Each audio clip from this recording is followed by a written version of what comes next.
Good afternoon guys, and welcome back to Maverick Baking and to another recipe video. Today's video obviously in current circumstances has a different tone. I would love to continue sharing with you guys my standard kind of fancy or extravagant recipes or copycat recipes, but even doing review videos felt a little bit strange in these weird times that we are all in at the moment. So what I want to share with you today and over the coming weeks is basic recipes. I want to strip away all the luxury, and basically I want to strip my content back to that can help people. And the only way I know how to help people is either by feeding them or teaching them how to feed others and to help others. I want to show you how to make something delicious, something very simple, something that won't take up much of your time or much of your energy, and something that you can use to either help your own family or to help others who might need it if you find yourself spending a lot more time indoors over the coming weeks and months.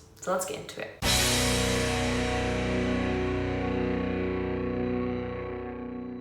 So in today's video, I'm going to be showing you how to make a simple foolproof focaccia. Now, you might be watching this as a Brit or from somewhere else in the UK, in Europe, anywhere, thinking, now, Kelly, is focaccia really that basic? My version is.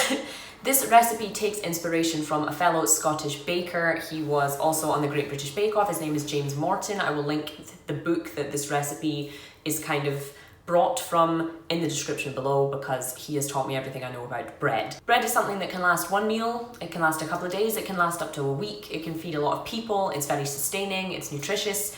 It's something that I think all of us should have a basic knowledge of how to make. So I want to help you do that today with a very, very, very low effort bread. There's going to be no kneading, there's going to be no rolling your sleeves up too much. It's going to be nice and chill, meaning that if you are currently working from home or you are currently having to provide childcare and you don't have a lot of kind of hands-on time, this recipe should be perfect for you. So let's get into it. This recipe, as you may see behind me, requires very little in the way of ingredients. A few of them you will likely already have in your cupboard. If not, they are very, very cheap and affordable, so you should be able to get your hands on them even in the current circumstances. The first ingredient you will need in this recipe is flour. The most ideal flour for this recipe is strong white bread flour, but you can also use 00 flour, you can also use plain flour. This is the best option, but obviously if your supermarket is running low, you can improvise. So we've placed our flour into a big bowl. We don't need to sieve it, we don't need to kind of mess around with it too much, just literally pour it into a bowl, and we're going to pour in the other dry ingredients now. The first dry ingredient is fast action dried yeast. Again, this may not be something that you always keep in your cupboard, but it lasts months and months and months when you do, sometimes even years. And I think a packet of 6 of these costs something like 50 to 60 pence. Very affordable, very handy to have, and you can feed a lot of people with it. This is just a 14-gram sachet, and we're just going to pour that right in here. After that, you're going to want to add some basic salt. Now you can use your sort of high quality salts, your flaky sea salts, your Himalayan pink salts, but standard regular British table salt, as this is, will also do the trick. You want to pour this on the other side of the bowl to the yeast, because sometimes yeast and salt don't get on very well together and they can kind of kill each other, which isn't nice. So we're going to pour this on the opposite side. We want approximately 10 grams of salt. Now this might sound like quite a lot, but this is going to make quite a large loaf. At this point, you can also add some ground black pepper. It's completely up to you. It does add a nice kind of depth to the flavour of the bread, but it's absolutely not essential. I'm going to add just a few twists. Once we have all of our dry ingredients together, just take a standard metal spoon and just give everything a little bit of a stir together. You just want some kind of room temperature water. This is essentially so that the yeast will work most effectively. If the water is too hot, you might kill the yeast. If the water is too cold, the yeast might take a little bit too long to do its thing. So you want to pour this in when it's kind of nice and room temperature. The final ingredient you're going to add to your basic dough is some oil. The best tasting oil is extra virgin olive oil, but if you have rapeseed oil, if you have vegetable oil, you can also use those. It's mostly a matter of flavour, but it also adds a nice kind of crispness to the crust once this is baked. You want about 3 tablespoons of this. So we now have all of our ingredients for the dough in here. Let's get them mixed together into a nice sticky blob.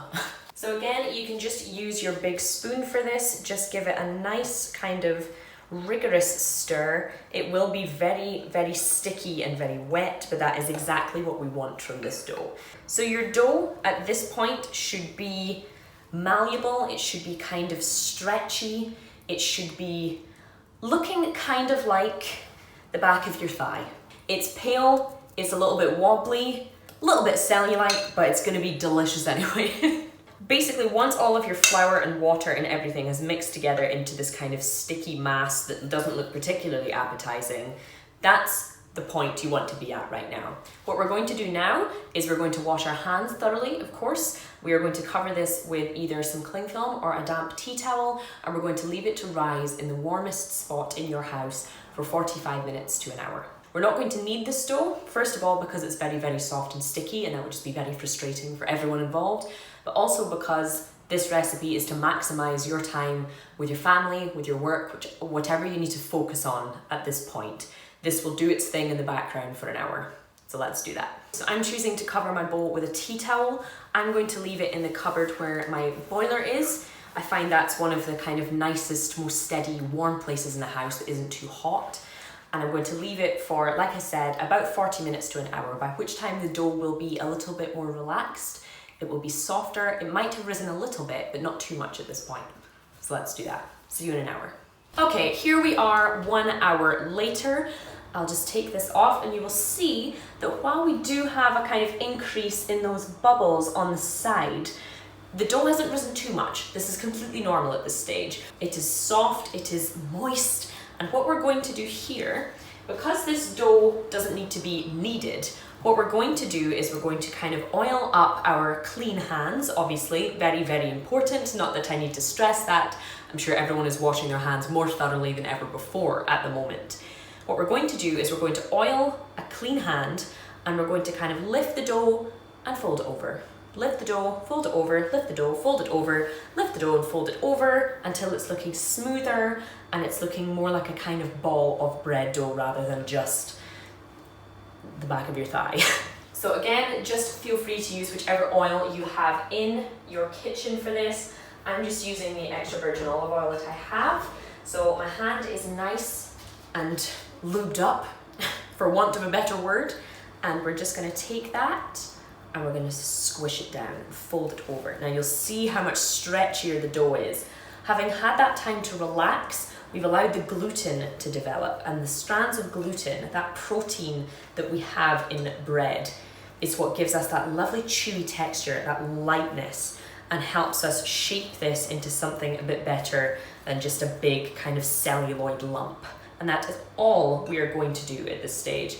I'm going to clean my hands, I'm going to put a tea towel back over this, and I'm going to put it back in a warm place for another 40 to 60 minutes, by which time the dough should have risen quite a lot and will be full of lovely air bubbles. So let me get that rested. See you in another hour. Okay, 45 minutes has passed. Just look at all of those air bubbles that are hanging out in there. That is the yeast working together with that warm water and the kind of sugars in the flour just to kind of grow and develop and create all this lovely air. What we're going to do at this stage is we're going to tip this dough out onto this tray I have here behind me that you might be able to see. We're going to kind of flatten it out and we're going to leave it to rest for one last hour. Like I said, this recipe does take a little bit of time. It's slow food, it's proper, naturally prepared food, but it's very little hands-on time, meaning if you have an hour to go get some more work done, to go take care of the kids, to go do something, fantastic. This will just sit on the tray, growing and bubbling and developing all that gorgeous flavour and that gorgeous texture that will create an amazing focaccia very, very soon. So you just want to give your tray a good oiling. Now, you don't really have to be too specific with the size of tray that you use at this point. As long as it's big enough to hold all the dough, that's all that really matters. I like quite a wide focaccia, one that can kind of be cut into long fingers, that can be dunked into soup or into stews. But if you prefer a kind of taller, fatter focaccia, feel free to use a narrower tray. As always, the full recipe with sizes and ingredients and method will be in the description box below and also at maverickbaking.com. So with our clean but oily hand, we're just going to do as we did before. Take that now very nice and stretchy dough, fold it over, So now that we've folded this over and it's got a bit more resistance and has lost a little bit of the air, but is now nice and stretchy, we're just tipping it out onto our tray like this. So there's nothing particularly beautiful about its shape.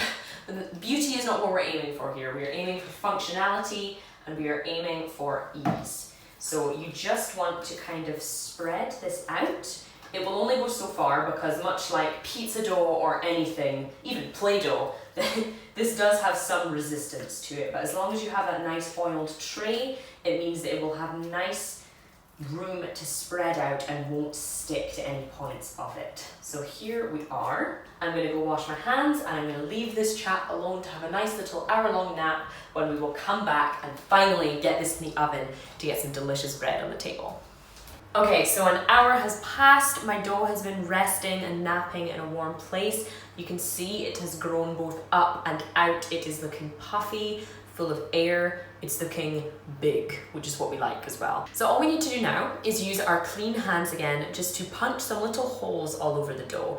Now this is partly because it looks good, but mostly because it makes it bake evenly, and also all those little kind of pools of oil and seasoning and herbs are going to kind of settle together to make really tasty little mouthfuls. So let me show you how we're doing it.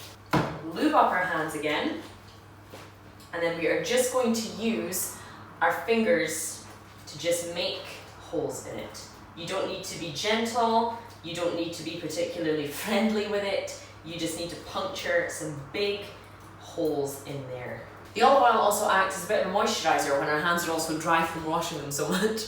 Okay, now that we have all our little dimples that you can see here, and we have a good kind of splattering of that lovely olive oil all over there, that will help give us flavour. It will also help give the bread a lovely crisp crust that as you bite into it gives way to that pillowy underneath.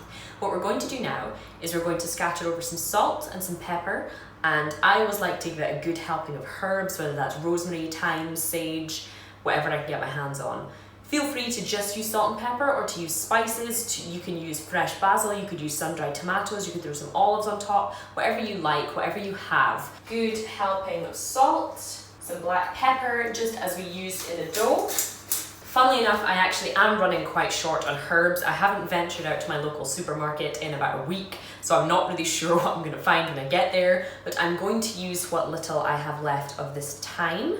This is obviously dried thyme, nice and affordable and always handy to have in the kitchen for seasoning a lot of things, whether it's meat, whether it's stews or soup. Also going to use some dried sage. So I'm just going to chuck that on as well. Just sprinkle over. You don't have to absolutely cover it, but I do like a nice generous helping so you get flavour in every mouthful. So here we have our rested handmade focaccia. This is going to go into the oven for 25 minutes exactly at about 200 degrees, but I will leave kind of temperatures and measurements for different kinds of ovens in the description below. I will see you in 25 minutes. So after 25 minutes in a hot oven, this is our big sexy focaccia. As you can see, it has puffed up, it's risen, it's nice and golden. All of those herbs have kind of toasted, but they're all still there. The oil has stopped it from sticking to the sides, and it's also given it those gorgeous crispy edges. I hope you can see those on camera. It smells amazing, the kitchen smells amazing, the whole house smells amazing, and this required hardly any hands-on time. When you cut into this, you will realize why it's all been worth it. All of that gorgeous flavored olive oil, those herbs, those big flakes of sea salt and the black pepper, so tasty for so little effort. It takes a little while because you're waiting for everything to develop and everything to get right texture-wise, but when you cut into this and you see how wonderfully fluffy it is with that golden crisp crust that carries all that flavour, you're going to realise this was definitely worth it. And one of the best parts of this, aside from how simple it is to put together and to bake, this will last for ages. It looks big as it is, but once you start slicing into this and seeing how substantial it is, you're going to realize how much bread you have here. This could last you up to a week. It's fantastic with meals, it's fantastic as a snack by itself. It's really great. It's sustaining, it's good, it's nutritious, it's homemade, it's great. I love this recipe. As I said, full details will be in the description box below and on maverickbaking.com. If you would like to see similar simple bread recipes, scone recipes, cake recipes, biscuit recipes, let me know in the comments below, whether just for this kind of strange time period that we're in now or months and years into the future. I would be happy to provide them. Don't forget to hit subscribe if you are new here too, because we're doing recipe videos, reviews, vlogs, and all sorts of foodie content all the time, and it's been lovely having you here. In the meantime, that's all I have for you guys today. I just want to say thank you again so much for being here, and I would love you all to stay safe, to stay healthy, and to look after each other. Be selfless in this time instead of selfish. And I'll see you for the next one.